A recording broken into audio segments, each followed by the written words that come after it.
말씀의 제목은 내가 남에게 하는 대로 하나님이 내게 해준다. 이 마태복음 5장, 6장, 7장에 있는 말씀은 산상수훈이라고 합니다. 산상수훈이라는 것은 산에서 주신 이 보화 같은 말씀이다, 그런 뜻입니다. 그럼 이 말씀은 누구를 위한 말씀인가? 누구에게 한 말씀인가? 하나님의 자녀들에게 주신 말씀입니다. 이 말씀, 특별히 여기 마지막 절 12절에 그러므로 무엇이든지 남에게 대접을 받고자 하는 대로 너희도 남을 대접하라. 이것이 율법이요 선지자니라 그랬습니다. 이것을 성경의 황금률이라 그럽니다. 그래서 인도의 마하트마 간디가 아주 좋아하는 말씀이래요. 간디는 예수를 믿지는 않았지만은 예수 믿는 사람들 아주 좋아했습니다. 그래서 비폭력 무저항주의로 인도의 독립운동을 한 것이 이 말씀을 근거해서 했다고 합니다.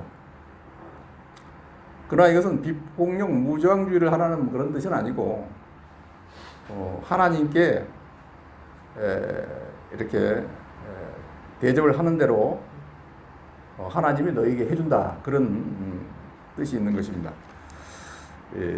그래서 이 산상수훈은 우리가 완벽하게 다 이걸 지키지를 못해도 지키려고 노력하는 그런 목표와 같은 것입니다. 이 사람이라는 것은 영적 존재이기 때문에 이 자기가 생각하는 대로, 바라는 대로 이렇게 하면은 어느 정도 도달을 할 수가 있습니다. 그래서 같은 식물에게도 계속 한쪽 식물에게는 자꾸 나쁜 이야기를 하고 넌 나쁜 거야 자꾸 이러면은 그 식물이 잘 안 자라고 그러는데, 한쪽에다가는 또 자꾸 저는 참 좋은 식물이다 하면은 잘 자라고 아주 풍성하게 열린다는 것입니다. 우리가 이 아이들이 잘못했을 때 어른이나 선생님이 나무라면은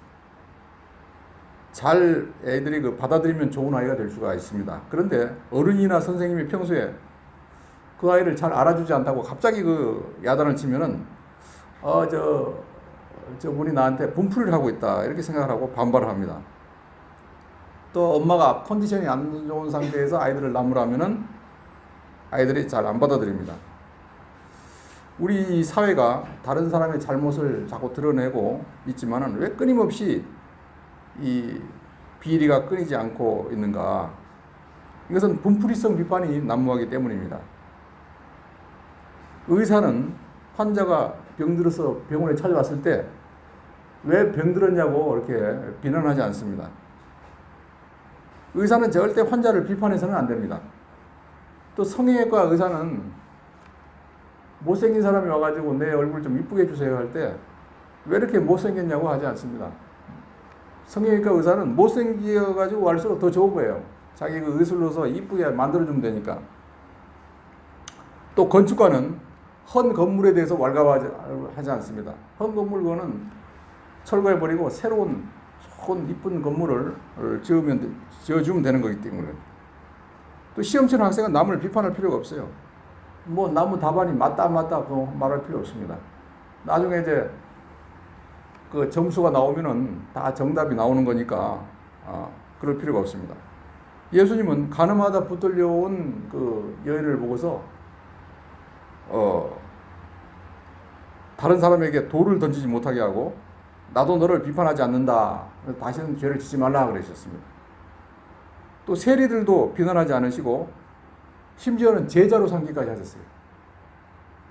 도리어 당시에 괜찮은 사람이라고 이렇게 보여지는 바리새인들이나 세리들의 서기관들에게 이 독사의 자식들하고 오히려 비판을 하셨습니다.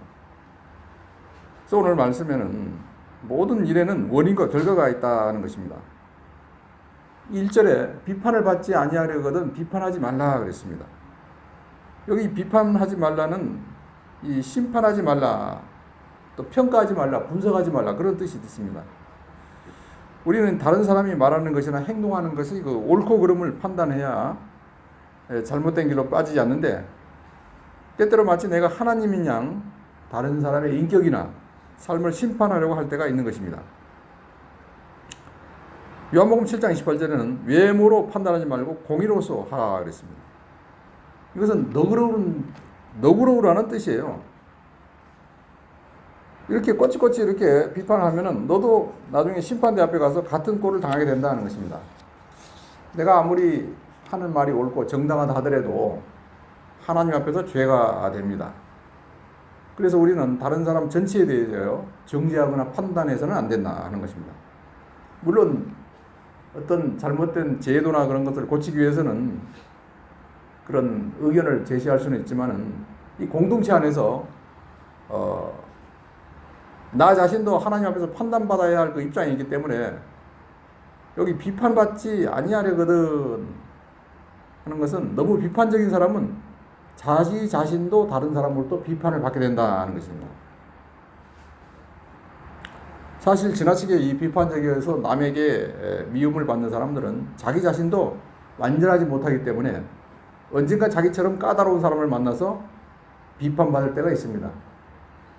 그러나 가장 중요한 것은 우리 모두가 완전하지 못하면 언젠가는 모두 하나님 앞에서 심판받을 처지이기 때문에 다른 사람을 심판하지 하는 말을 해서는 안 된다 하는 것입니다. 2절에 너희가 비판하는 그 비판으로 너희가 비판을 받을 것이요 너희가 헤아리는 그 헤아림으로 너희가 헤아림을 받을 것이니라. 우리가 이 사회생활 하다 보면은 다른 사람의 잘못에 대해서 비판을 한 사람도 또 자신도 똑같은 잘못을 저질러서 비판을 받는 것을 자주 볼 수가 있습니다. 그 이유는 사람은 누구나 생각하는 것과 실천하는 것이 많은 차이가 있기 때문입니다. 어떤 사람이 다른 사람에게 깨끗하게 살라고 비판을 하면서도 막상 자기 자신은 그렇게 살지 못하는 것입니다. 국회 청문회 같은 데 보면은 한참 비판을 하고 막 들치고 해요. 그런데 나중에 보면 그 사람도 더 나쁜 죄를 짓고 있던 것을 종종 발견하게 됩니다. 그러니까 이게 가만히 보면은 똥 묻은 개가 재 묻은 개 나무란다. 그런 식이에요. 그러므로 비판하는 것은 나에게 할 일이지 남에게 할 일은 아닌 것입니다. 3절에 어찌하여 형제의 눈 속에 있는 티는 보고 내 눈 속에 있는 들보는 깨닫지 못하느냐. 이 예수님의 비유 중에 하나인데 어떤 사람의 눈 속에 조그마한 티가 있었어요. 그러면 함부로 피를 빼내려 할 것이 아니라 먼저 자신의 손을 잘 씻고 또 잘 보이는데 불빛 아래 가가지고 조심스럽게 그거 빼야 되는데 또 자신이 없으면 의사나 자기보다 잘할 수 있는 사람에게 부탁을 해야 됩니다. 그런데 내 눈 속에 있는 들보는 깨닫지 못하느냐. 들보라는 것은 HBM을 말하는 거예요. HBM.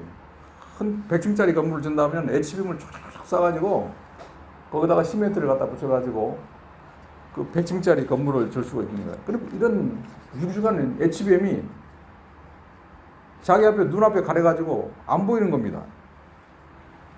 즉 신앙의 그 형제 자매들의 문제는 모두 눈 속에 있는 티를 뽑는 것 같이 예민한 것이기 때문에 자기 생각만 가지고 바로 잡으려 하면은 큰 상처를 입히게 되는 것입니다.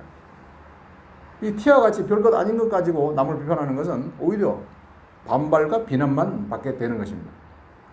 외식하는 자여 먼저 내 눈 속에 있는 들보를 빼어라. 그 후에야 밝히 보고 형제의 눈 속에서 티를 빼리라. 이 사람의 속에 있는 죄악성은 마가복음 7장 21절에 보면은 악한 생각, 음란, 도적질, 살인, 간음, 탐욕, 악독, 속이는 것, 음탕, 흘기는 눈, 회방, 교만, 광폐와 같은 것이다 그랬어요. 이 자기 속에 있는 그 죄악성 때문에 탄식을 하고 통회하고 애통하며 하나님께 부르짖어야 될 텐데 다른 사람의 눈 속에 있는 티만 보고 자기 속에 있는 그 들보와 같은 그 죄악성을 발견하지 못한다는 것입니다. 이 자기 속에 있는 들보와 같은 죄악성을 발견해서 회개를 하고 하나씩 그 빼어버려 가지고 진실한 성도가 돼야 자기 구원이 이루어 나갈 수가 있습니다. 일은 하지 않고 다른 사람만 비판하고 헤아리며 다른 사람이 나를 어떻게 볼까? 또 저 사람은 무엇이 틀렸다 하는 것은 이것은 신앙에서 떠나서 외식하는 자리에 빠진 것입니다. 그래서 우리가 이 들보를 날마다 빼는 생활을 해서 참 성도가 되고 예수 그리스도의 형상을 이루어 나가게 되며 다른 사람도 바로 세우고 나갈 수가 있는 자가 됩니다. 이 세상에 뭐 완벽한 사람은 하나도 없어요.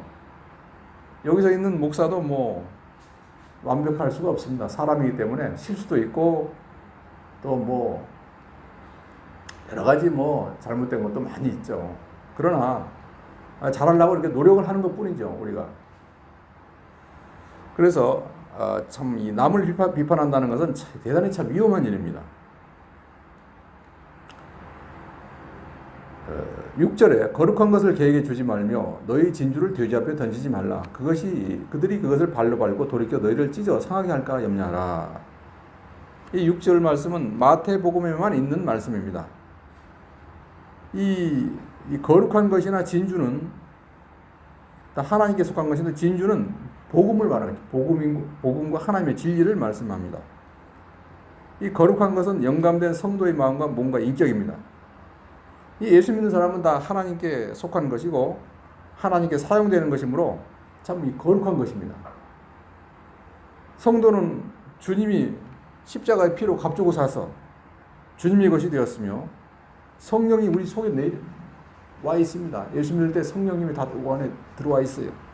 그러면 성도의 몸과 마음은 거룩한 것이며 이 개에게 주지 말아야 됩니다. 이 유태인들에게 개는 절대 애완동물이 아닙니다. 이거 돼지는 그것은 먹지도 않아요.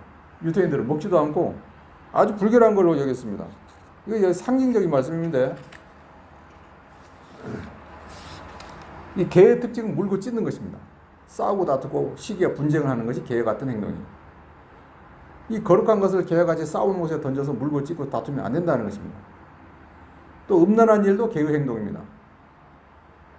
이 거룩한 것을 개에게 주면은 거룩한 것을 물고 찢고 마지막에는 망치게 됩니다.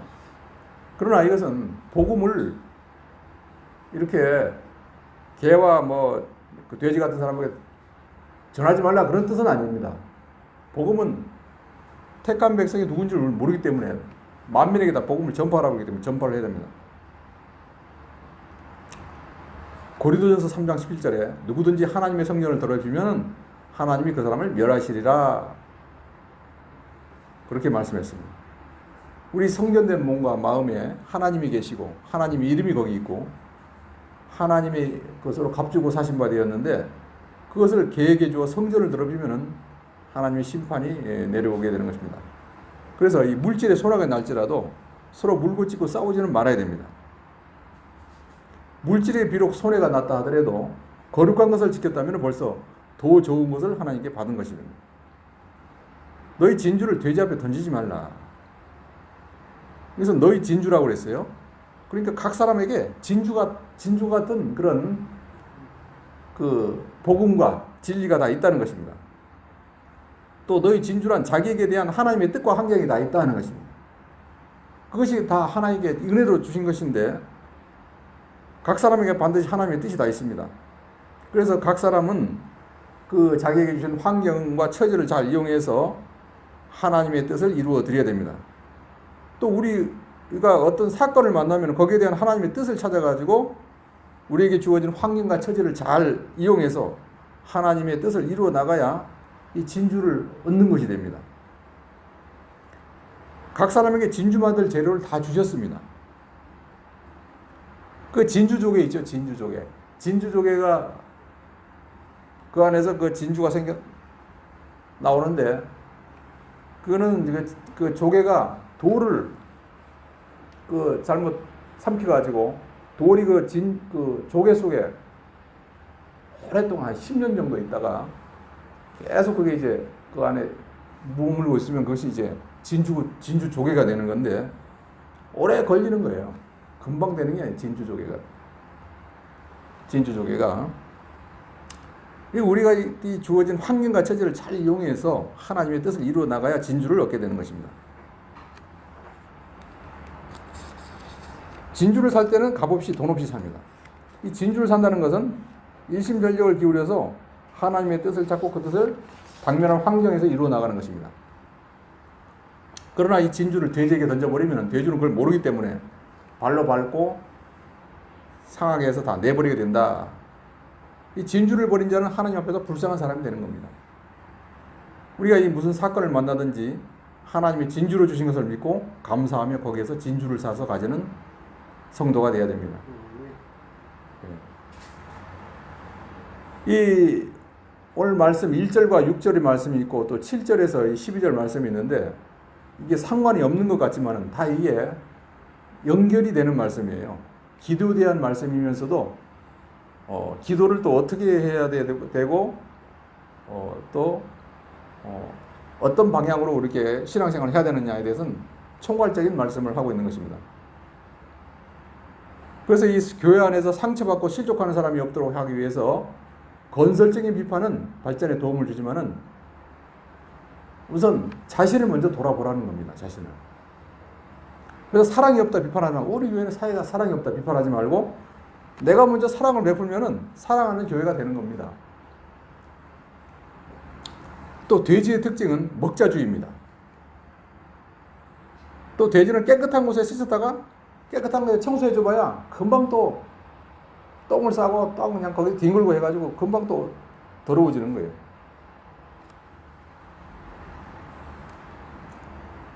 이 성도가 회개하고 주를 영접한 다음에는 더러운 죄 가운데 다시 들어가면은 돼지 같은 생활을 하는 것이 되는 것입니다. 무슨 일을 당하든지 환경을 바로 이용하며 하나님의 뜻을 이루면은 금을 주고도 살 수 없는 값진 진주가 만들어집니다.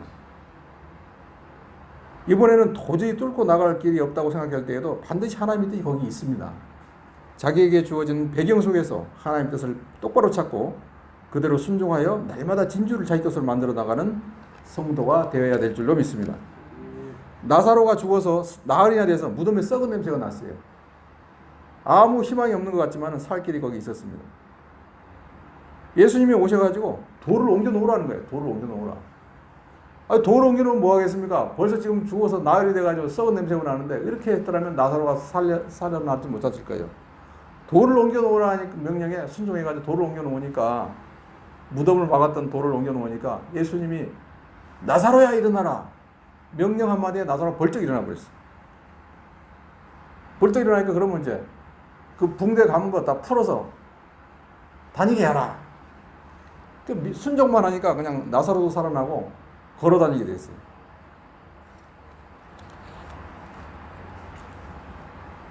네덜란드의 그 암스테르담 국립미술관에 시몬과 페로라는 그 명화가 걸려 있답니다.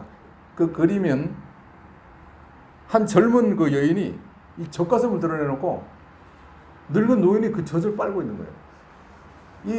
그 그림의 의미를 모르는 사람은 저거는 막 포르노다 그렇게 하는데 그 네덜란드 국민들은 그 그림 앞에서 아주 숙연해 한다는 것입니다. 그 내용인즉 그 페로의 아버지는 독립유공자인데 푸에르토리코의 그 애국자가 독립유공자인데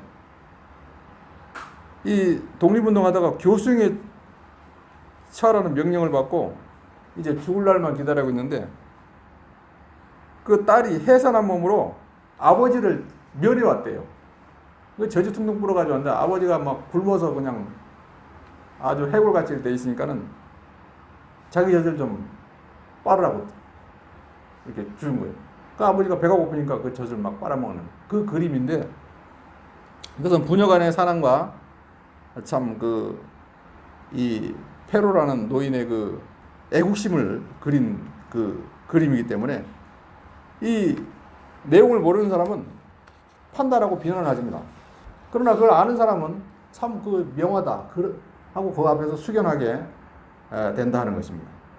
우리가 이 전후 그 내용을 모르고 그냥 그 실상만 알고 비난해서는 절대 안 된다는 것입니다. 7절에 구하라 그러면 너에게 주실 것이요 찾으라 그리하면 찾아낼 것이요 문을 두드리라 그리하면 너에게 열릴 것이니 구하는 이마다 받을 것이요 찾는 이가 찾아낼 것이요 두드리는 이에게 열릴 것이니라. 그러니까 이러한 그 비난이나 하고 뭐 그럴 것이 아니라 기도를 하라는 게 기도하라. 구하게 되면 응답이 즉시 온다 하는 것입니다. 기도를 하면은 뭐가 오겠어요? 응답이 옵니다. 응답이 오면 뭐가 이루어지느냐? 실상이 이루어집니다. 그러면 또 계속 실상을 또 일을 하고 또 기도하고 그럼 또 응답이 오고 그럼 또 실상이 이루어지고 계속 그게 반복돼야 되는 거예요. 구하라 그러면 너희가 주실 것이요. 이건 미래형이고 8절에 구하니마다 얻을 것이요는 현재형입니다. 그러니까 구하면은 반드시 그 기도에 응답이 있다 하는 것입니다. 아무 그 응답 없는 것도 그것도 응답이에요. 지금 주면은 안 되기 때문에 조금 더 그 뜸을 들여가지고 주려고 지금 하나님이 기다리고 있는 겁니다. 지금 주면은 안 되기 때문에 우리 저 애들이 자녀가 무슨 뭐 사달라고 자꾸 그러면은 부모는 그 시간을 조절하잖아요. 타임을. 아, 요놈을 언제 요걸 사줄까? 사달라는 대로 다 사주면 이거 애들 버리니까 그 교육적인 차원에서 좀 천천히 이렇게 주려고 하는 그런 게 있습니다. 그 하나님도 지금 당장 막 덤벙덤벙 다 주면은 망치기 때문에 그 조절하고 있는 거예요. 구하라는 것은 뭔가 없기 때문에 구하라는 것인데 없는 게 우리는 너무 많죠. 근데 먼저 성도는 그의 나라와 의를 먼저 구해야 됩니다. 그의 나라는 하나님의 통치를 받는 것이요. 하나님과 교통하는 영적 세계입니다. 하나님은 과거의 것은 기억도 안 하신다 그랬어요. 근데 부부간에는 20년 것도 잘도 기억하죠. 과거는 묻지 말아야 돼요. 과거는. 또 이 골방 기도도 필요하고 교회가 더불어 함께 기도하는 것이 필요합니다. 우리는 이 친자식이 부모에게 필요한 것을 달라 하듯이 당당하게 요구하는 자세로 하나님께 나가야 됩니다. 그래서 우리가 필요한 것을 아버지께 달라고 그래야 돼요. 아들은 그저 아버지께 뭐든지 물어보면 되는 거예요. 물어보면 되는데 혼자 그냥 꿍꿍 앓아가지고 어떻게 할까 근심만 하고 있으면은 이거 해결될 수가 없습니다. 누가복음 11장 보면은 기도에 대한 교훈이 나오는데 어떤 집에 어떤 사람이 손님이 밤에 갑자기 찾아왔어요. 옛날에는 뭐 전화가 없었으니까 갑자기 찾아올 수도 많이 있어요. 먼 길을 찾아왔는데 줄 빵이 없는 거예요. 그래서 이제 급하니까 이웃집에 가가지고 친구 집에 가가지고 친구야 다 자고 있는데 미안하지만은 우리 지금 갑자기 손님이 왔는데 빵 좀 빌려주라. 그러니까 우리 다 지금 다 치우고 지금 자고 있어 가족들하고. 근데 포기하지 않고 계속 두드립니다. 막 계속 두드리니까 11장 8절에 비록 벗됨을 위하여는 들어주지 않을지라도 귀찮아서 들어줬다 그랬어요. 아무리 친한 친구지만은 친구라도 그런 들어주지 않았는데 너무 귀찮아서 이거 들어줬다. 그렇기 때문에 구하라 찾으라 두드리라는 거예요. 주님이 원하는 기도는 끝까지 구하고 찾고 두드리라는 거예요.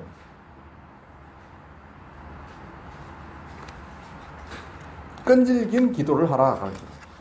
찾으라는 것은 하나님의 뜻을 찾으라는 것입니다. 그런데 할 수 있으면 교회와 하나님은 적당히 믿고 세상 친구 만나면서 돌아다니기를 좋아합니다.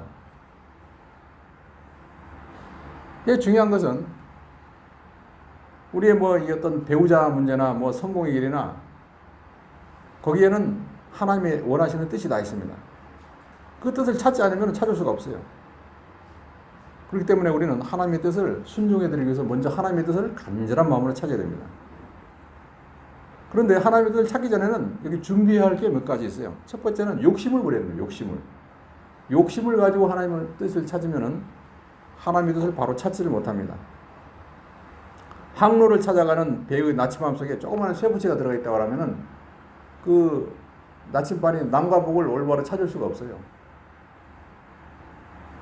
그러면 그 배는 마침내 암초에 부딪혀가지고 파선을 당하게 될 것입니다. 이와 같이 성도의 마음속에 욕심이 들어있으면 하나님의 뜻을 바로 찾지를 못하고 실패와 파멸을 당하게 되는 것입니다. 둘째는 섭섭한 마음을 가지고 하나님의 뜻을 찾으면 하나님의 뜻이 삐뚤어집니다. 셋째는 시험에 빠진 상태에서 하나님의 뜻을 찾으려면 하면은 하나님의 뜻을 바로 찾을 수가 없습니다. 넷째는 원수를 미워하는 마음을 가지고 하나님의 뜻을 찾으면 바로 찾지를 못합니다.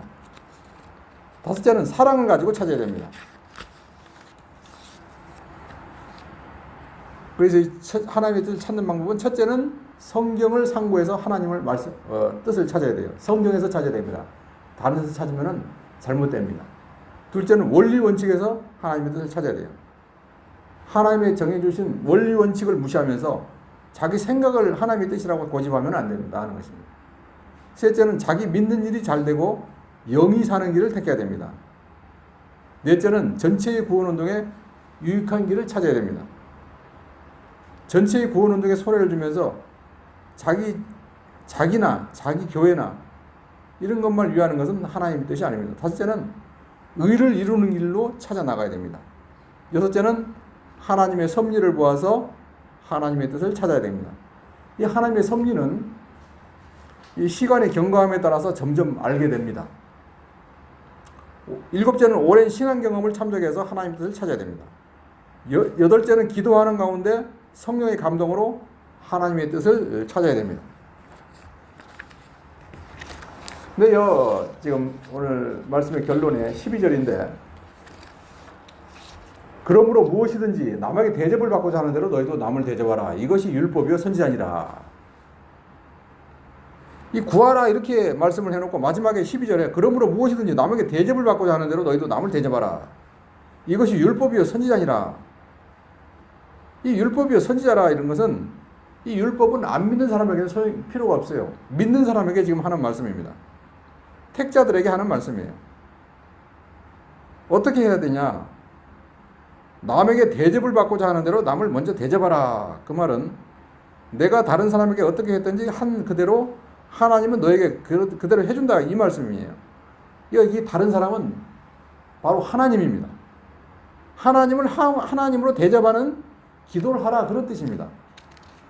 내가 다른 사람에게 어떻게 했든지 그대로 하나님은 너에게 해주고 또 하나님께서 모든 사람을 너에게 하도록 한다. 내가 다른 사람에게 악하게 했으면 하나님께서 모든 사람으로 너에게 악하게 하고 또 하나님이 너에게 악하게 한다. 내가 모든 사람에게 참 진정 사랑으로 후하게 했으면 하나님께서 모든 사람으로 너에게 후하게 하고 하나님이 너에게 후하게 한다. 그러면은 너가 모든 사람에게 악함을 당하는 것, 후함을 당하는 것, 멸시를 당하는 것, 존대를 당하는 것, 하나님께 멸시당하고 존대당하도록 하는 것, 그거 전부는 너 자신에게 매였다. 너가 다른 사람에게 어떻게 하는 그대로 하나님께서 모든 사람이 너에게 하게 해주고 해주시고 또 하나님도 그렇게 한다. 그렇기 때문에 자기가 닥쳤을 때 이거는 밉다 안 됐다 싶거든. 밉다 안 됐다 싶으면은 그거는 너가 밉다 안 됐다 하는 그런 일을 했기 때문에 그게 온 것이니까 그걸 찾아가지고 그걸 회개하면은 그것이 속히 다 정리되고 변화가 된다는 것입니다. 아주 이거 중요한 말씀입니다. 요한 웨슬리가 모라비안 교도들에게 감동을 받았습니다. 모라비안 교도는 개신교 중에 하나인데 배를 타고 가는 막 풍랑 속에서 모라비안 교도들이 막 그 태풍 부는데도 거기서 막 찬송을 하고 있는 거예요. 저렇게 믿을 수가 있나. 그래서 거기 감동을 받아가지고 아프리카의 복음을 전하고 했습니다. 영국의 선교사 윌리엄 캐리도 이 모라비안 교도의 감동을 받아서 내가 아프리카의 복음 선교사로 나가선 것은 모라비안 교도들에게 감동을 받았기 때문이다 그랬어요. 그래서 편견 없는 사랑을 실천하자. 차별 없이 이웃을 사랑하자는 이런 사랑을 가지고 윌리엄 캐리가 아프리카 선교를 했다고 합니다. 오늘 이 말씀 집에 가서 자세히 새겨가지고 그러면 모든 행복은 자기에게 있고 모든 불행의 원인도 자기에게 달려있다. 모든 불행의 원인도 자기, 모든 행복의 원인도 자기. 그렇기 때문에 자기가 하나가 다 바뀌면 다 돼버리는 거예요. 이것이 하나님의 택한 자들에게 주신 법칙이고 안 믿는 사람에게는 이게 맞지를 않습니다. 안 믿는 사람은 그냥 갈팡질팡 마음대로 하나님이 유기해버려서 그냥 내버려 둬버렸습니다. 믿는 사람은 이렇게 하면은 하나님이 반드시 복을 주시고 기도에 응답을 주신다고 말씀하고 있는 것입니다.